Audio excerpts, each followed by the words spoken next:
ഏതായാലും കോൺഗ്രസിന്റെ സ്ഥാനാർത്ഥി പ്രഖ്യാപനം എങ്ങും എത്താതെ നിൽക്കുന്ന സാഹചര്യം കെ സുധാകരൻ ഉണ്ടാക്കിയ പ്രതിസന്ധി കോൺഗ്രസിനെ അത്രമേൽ കുരുക്കിലാക്കിയിരിക്കുകയാണ്. എന്ത് ചെയ്യണം എന്നറിയാതെ നിൽക്കുന്ന ഒരു സാഹചര്യം കോൺഗ്രസിന് മുൻപിലുണ്ട്.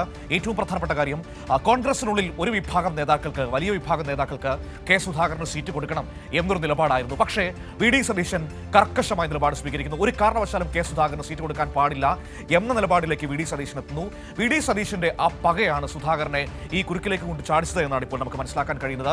കെ.സി. വേണുഗോപാലും അവിടെ സുധാകരനെ ഒതുക്കാൻ സതീശനോടൊപ്പം ഗ്രൂപ്പ് വ്യത്യാസങ്ങൾ മറികടന്നുകൊണ്ട് ചേർന്നു നിന്നു എന്ന് വേണം മനസ്സിലാക്കാൻ. വിവരങ്ങളുമായി ഇപ്പോൾ ആദ്യം ചേരുന്നത് കമലേഷാണ്. തിരുവനന്തപുരത്ത് നിന്ന് നോക്കാം എന്താണ് സംഭവിച്ചുകൊണ്ടിരിക്കുന്നതെന്ന്. Kamalesh, good morning. കമലേഷ്, ഇവിടെ സുധാകരനെ വെട്ടിയത് സതീശനാണ് എന്നതാണോ ഇപ്പോൾ നമ്മുടെ മുൻപിലേക്ക് എത്തുന്ന പ്രധാനപ്പെട്ട കാര്യം? ഈ KPCC പ്രസിഡന്റായി സുധാകരൻ ഉണ്ടായിരുന്ന സമയത്ത് രണ്ടുപേരും തമ്മിലുള്ള സ്നേഹം നമുക്കറിയാം. മാപ്രയോഗമൊക്കെ നടത്തിയത് നമ്മുടെ എല്ലാവരുടെയും ഓർമ്മയിലുണ്ട്. ആ സ്നേഹത്തിനുള്ള പ്രതിഫലം ഈ സ്ഥാനാർത്ഥി പട്ടികയിൽ തിരിച്ചു നൽകുകയായിരുന്നോ വി.ഡി. സതീശൻ?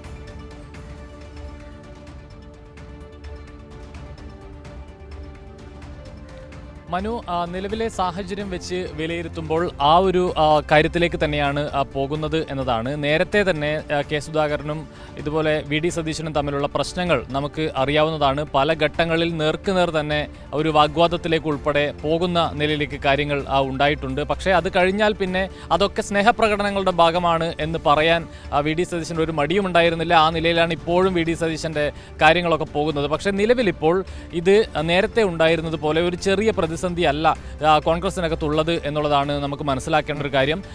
കണ്ണൂരിലെ സീറ്റിൽ മാത്രമല്ല, സംസ്ഥാനത്തുടനീളമുള്ള എല്ലാ സീറ്റുകളിലും ഈ നിലയിലുള്ള സ്ഥാനാർത്ഥികളുമായി ബന്ധപ്പെട്ട പ്രതിസന്ധി കോൺഗ്രസിനെ വല്ലാതെ കുഴയ്ക്കുകയാണ് എന്നുള്ള കാര്യത്തിൽ യാതൊരു തർക്കവുമില്ല. ഏതായാലും കണ്ണൂരിലെ സീറ്റുമായി ബന്ധപ്പെട്ട് വി.ഡി. സതീശനാണ് നിലവിലിപ്പോൾ കെ സുധാകരനെ മത്സരിപ്പിക്കേണ്ടതില്ല എന്ന നിലപാടിലേക്ക് പോകുന്നത്. അത്തരമൊരു നിലപാട് കർക്കശ സ്വഭാവത്തോടു കൂടി ആ ഒരു തീരുമാനത്തിലേക്ക് കാര്യങ്ങൾ കൊണ്ടുപോകുന്നത് വി.ഡി. സതീശനാണ് എന്ന കാര്യത്തിൽ തർക്കമില്ല. ആ നിലയിലാണ് കാര്യങ്ങൾ പോകുന്നത്. പക്ഷേ കോൺഗ്രസിനകത്തെ തന്നെ മുതിർന്ന നേതാക്കളിൽ ചിലർ എന്തുകൊണ്ട് കെ സുധാകരന് മത്സരിച്ചുകൂടാ, ഇത്രയേറെ കാര്യങ്ങൾ കണ്ണൂരിലെ പാർട്ടിക്ക് വേണ്ടി ചെയ്ത ആളാണ് കെ സുധാകരൻ, ഇപ്പോഴും കണ്ണൂരിലെ കോൺഗ്രസ് പാർട്ടി നിൽക്കുന്നത് സുധാകരന്റെ ബലത്തിലാണ്, അതുകൊണ്ട് സുധാകരനെ അവിടെ മത്സരിപ്പിച്ചാൽ അത് ഗുണം ചെയ്യുമോ, ആ നിലയിൽ ഒരു തീരുമാനം പാർട്ടിക്ക് എടുത്തുകൂടെ എന്ന് ചോദിക്കുന്ന, അല്ലെങ്കിൽ സുധാകരനെ അനുകൂലിച്ച് നിൽക്കുന്ന ഒരു വിഭാഗം നേതാക്കൾ ഇപ്പോഴും കോൺഗ്രസിനകത്തുണ്ട്. അവർ പരസ്യമായി കഴിഞ്ഞ ദിവസങ്ങളിൽ നിലപാട് വ്യക്തമാക്കുകയും ചെയ്തിട്ടുണ്ട് എന്നതാണ് സാഹചര്യം. ഏതായാലും സുധാകരൻ തീരുമാനത്തിൽ ഉറച്ചു തന്നെയാണ് നിൽക്കുന്നത്. കണ്ണൂർ സീറ്റിൽ താൻ മത്സരിക്കും എന്ന് തീരുമാനിച്ച് തന്നെ നിൽക്കുന്ന സാഹചര്യമാണ്. ഇത് സംബന്ധിച്ച് ഹൈക്കമാൻഡ് ഉൾപ്പെടെ ഈ വിഷയത്തിൽ സംസാരിക്കാം, ഡൽഹിയിലേക്ക് പോകണം എന്ന കാര്യം പറഞ്ഞപ്പോൾ പോലും സുധാകരൻ പറഞ്ഞത് സീറ്റിൻ്റെ കാര്യത്തിൽ ഒരു ഉറപ്പ് നൽകിയാൽ മാത്രമേ ഡൽഹിയിലേക്ക് പോകുന്നുള്ളൂ, ഇതുമായി ബന്ധപ്പെട്ട തുടർ ചർച്ചകൾക്ക് വഴങ്ങുന്നുള്ളൂ എന്ന നിലപാട് നേരത്തെ തന്നെ കെ സുധാകരൻ സ്വീകരിക്കുകയും ചെയ്തു എന്നുള്ളതാണ്. ഏതായാലും കെ സുധാകരൻ്റെ മാത്രം വിഷയമല്ല നിലവിൽ കോൺഗ്രസിനകത്തുള്ളത്. സംസ്ഥാനത്തുടനീളമുള്ള എല്ലാ സീറ്റുകളിലും ഈ നിലയിൽ പ്രശ്നങ്ങളുണ്ട്. തിരുവനന്തപുരത്താണെങ്കിൽ വട്ടിയൂർക്കാവ്, അതുപോലെ തന്നെ കോവളം സീറ്റുകൾ ഒഴികെയുള്ള ഇടങ്ങളിലെല്ലാം നേരത്തെ നിശ്ചയിച്ചിരുന്ന, അല്ലെങ്കിൽ നേരത്തെ ഏകദേശ ധാരണയിൽ എത്തിയിരുന്ന സ്ഥാനാർത്ഥികളെല്ലാം തന്നെ മാറിയേക്കുമെന്ന സൂചനയാണ് ഇപ്പോൾ പുറത്തു വരുന്നത്. ഏതായാലും നിലവിൽ ഇപ്പോൾ ഇന്നുൾപ്പെടെ 31 സീറ്റുകളിൽ ഒറ്റപ്പേരിലേക്ക് എത്തി ഒരു ധാരണ എത്തിയെന്നായിരുന്നല്ലോ നേരത്തെ കേട്ടിരുന്നത്. അതിലടക്കം മാറ്റമുണ്ടാകും എന്നാണോ ഇപ്പോൾ മനസ്സിലാക്കാൻ കഴിയുന്നത്?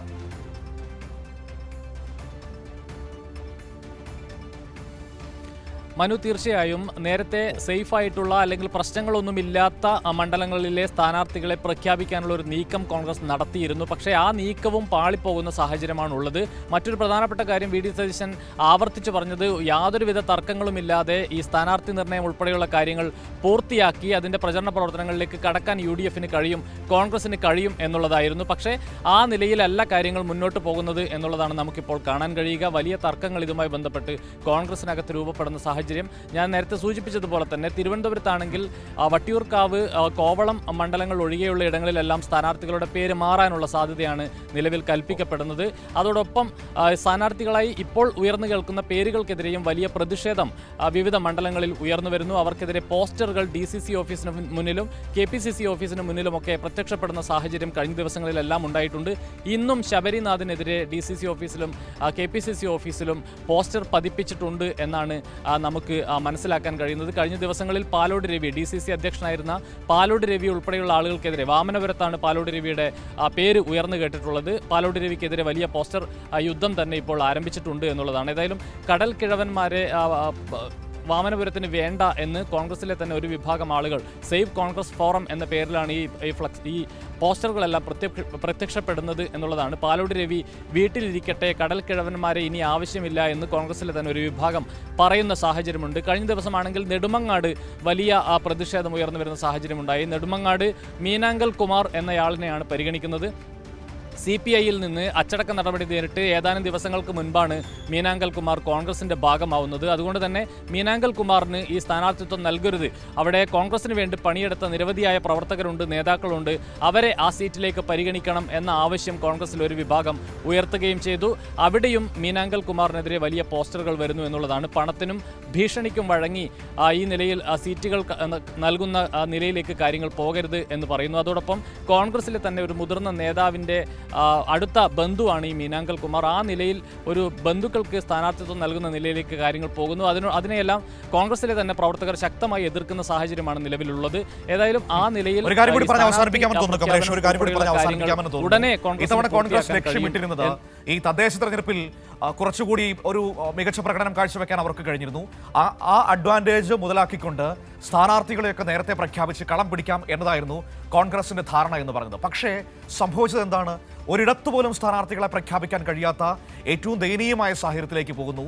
മറുഭാഗത്ത് സർക്കാരിനെതിരായ പ്രചരണങ്ങൾ അമ്പാടെ പൊളിഞ്ഞു വീഴുന്നതും, അതും കോടതിയിൽ നിന്നടക്കം തിരിച്ചടി നേരിട്ടുകൊണ്ട് പൊളിഞ്ഞു വീഴുന്നതും നമുക്ക് കാണാൻ കഴിഞ്ഞു. ഒരു 2 മാസങ്ങൾക്ക് മുൻപ് കേരളത്തിലുണ്ടായിരുന്ന പൊളിറ്റിക്കൽ സിനാരിയോ അപ്പാടെ മാറുന്ന ഒരു സാഹചര്യമാണ് ഇപ്പോൾ തെരഞ്ഞെടുപ്പ് പ്രഖ്യാപിക്കാൻ പോകുന്നതിന് മണിക്കൂറുകൾക്ക് മുൻപ് നമുക്ക് കാണാൻ കഴിയുന്നത്.